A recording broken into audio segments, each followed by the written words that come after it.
Hey tribe, welcome back to the mat and welcome to your headstand tutorial. We'll be walking through step by step how to come into this inversion. Before we dive right in, make sure that you like this video and please subscribe to the channel for more free yoga. You won't need any props for this practice, just your yoga mat. So go ahead, unroll your mat and let's get started.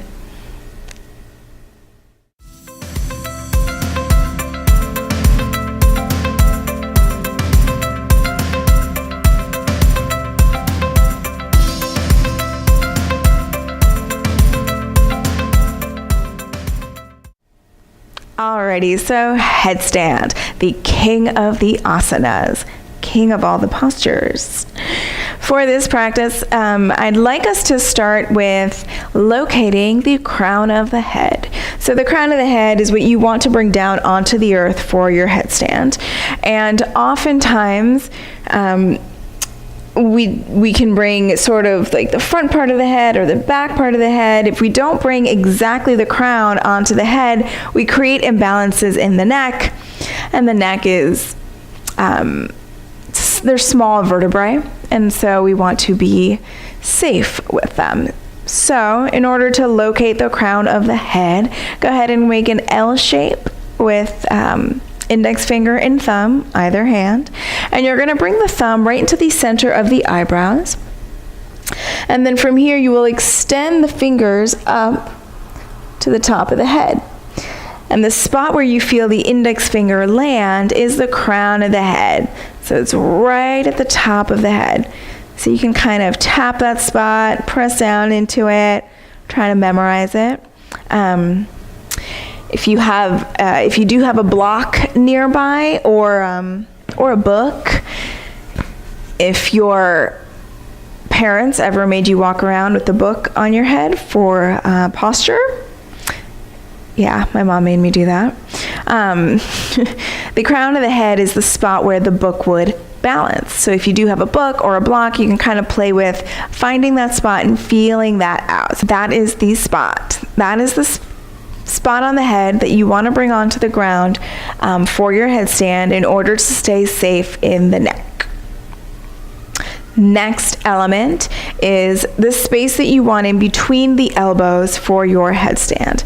Now you want the elbows to be on the ground no wider than shoulder width distance. So in order to find that, you can hold on to the bottoms of your triceps. So make sure you can wrap the fingertips around the bottoms of the triceps. And this is your shoulder width distance.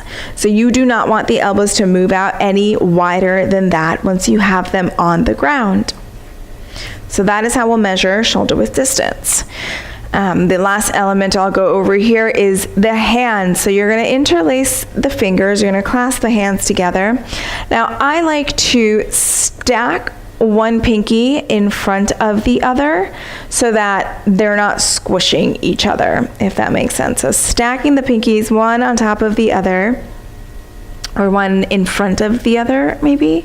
And then you'll open the palms, creating a bowl with your hands. And this bowl is going to cradle the back of your head when you do bring it down onto the earth. So that is the configuration you're looking for in the arms and hands. Let's take it to the mat. I will say that for your headstand practice, if it is a pose that you're working on, I do recommend warming up the hamstrings and the shoulders before coming into this. If you watch the dolphin pose tutorial, dolphin pose is a great pose for building strength for headstand, so you can head over to the dolphin pose tutorial and play with that. The forearm stand tutorial also goes through a number of postures for opening and strengthening shoulders and for opening the hamstrings. So if you want to catch the first part of that forearm stand tutorial, that'll help to warm you up quite a bit for headstand as well. Now that you're ready to come on down, go ahead, take hold of the bottoms of the triceps, so just above the elbows, and while holding the arms, go ahead and bring them onto the earth. So now imagine that you have super glued the elbows to the mat. They are not going to move from the spot where you have placed them. Yeah?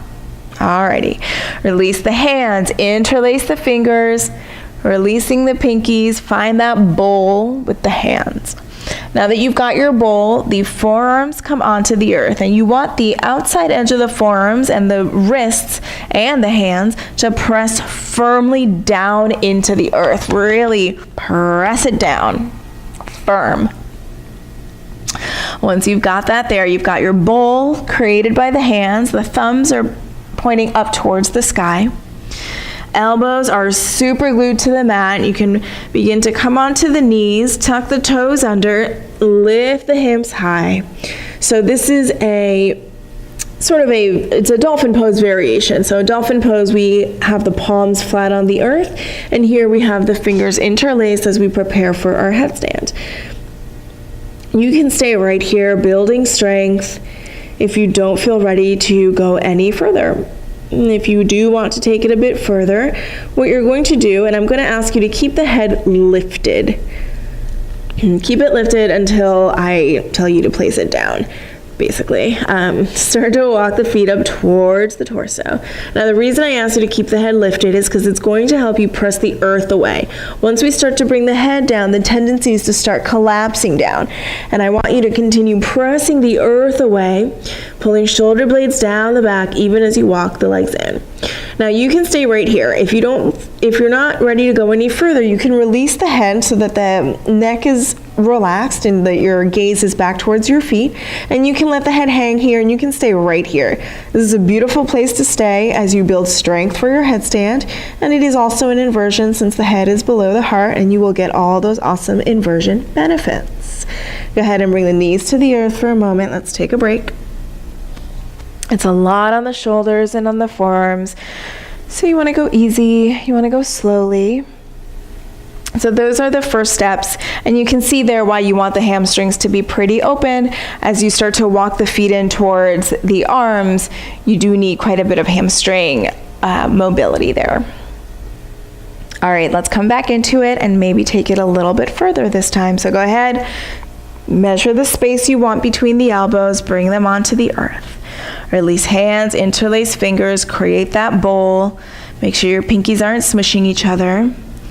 And then from here, start to come back into your dolphin pose shape, pressing down into the forearms, pressing the earth away. From here, walking feet up to the hands. The head is still lifted above the ground. Now, once you've walked the feet in as far as you can, so what you're trying to go for is you're trying to feel for the hips to start stacking above the shoulders. Once you feel you can't walk the feet in any further, now bring the crown of the head onto the earth while cradling the head with the bowl created by the hands.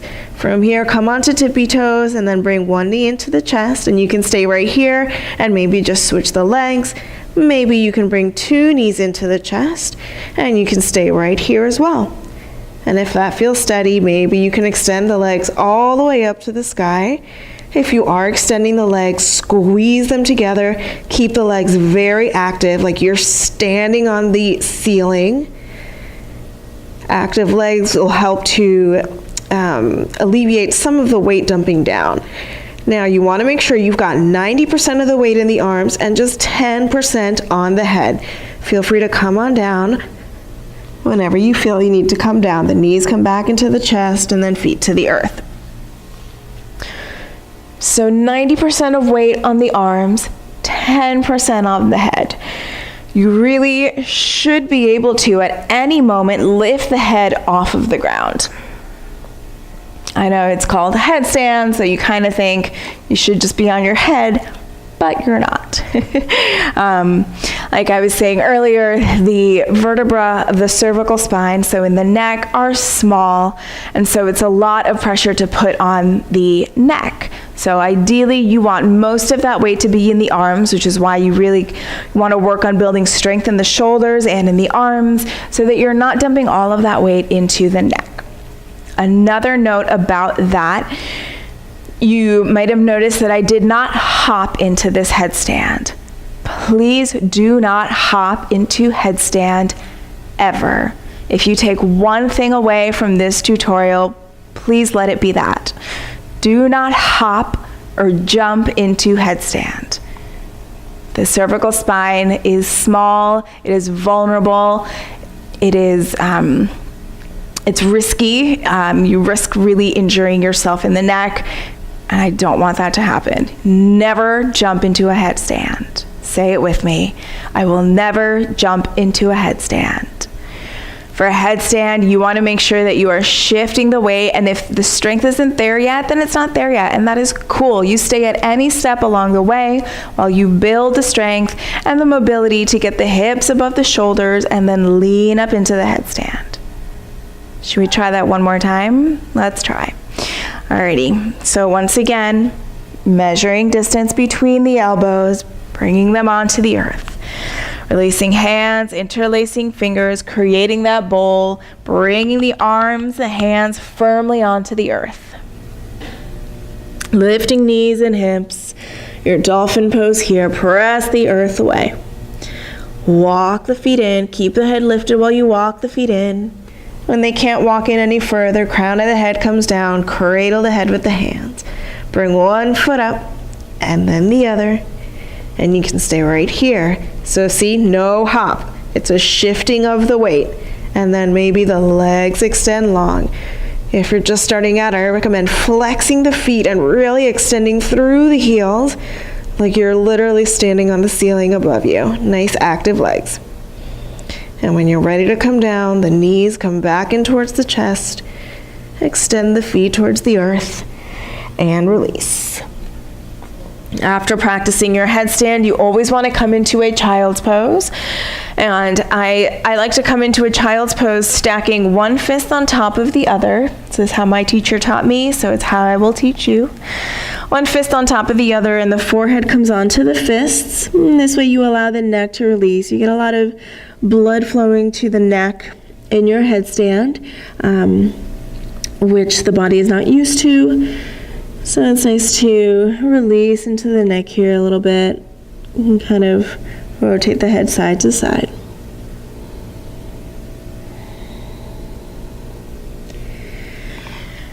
So I recommend you come into your counter pose for half as long as you come into your headstand. So you'll come into child's pose for half as long as you come into headstand. An easy way to do this is to count your breaths. So if you are up in your headstand for 4 breaths, take your child's pose for at least 2 breaths. 10 breaths, 5 breaths. Wherever you're at, whatever you're working with, count your breaths. It's also a great way to stay in the present moment and to stay with your breath and to make sure you're breathing. It can be easy to forget to breathe sometimes in these poses, so counting the breaths is a good way to make sure that you are breathing. This has been your headstand tutorial.